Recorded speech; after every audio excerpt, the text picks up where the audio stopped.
Welcome everyone to Family AI Night. I am so grateful that you guys have joined us today. My name is Kayla Live. I am the Executive Director of Right, also known as the Rebrand Institute of Tech Equity.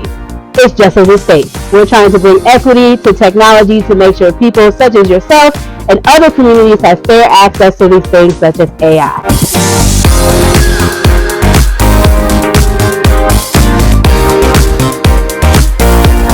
It's not just about everybody learning how to code, right? We are not there. We are of the belief that not everyone's going to be a computer engineer. Not everybody wants to learn how to do that. However, you might just want to cook. You can do that with technology, right? So that's what we are here to do, is to show you how to implement technology in safe, practical ways for your everyday life.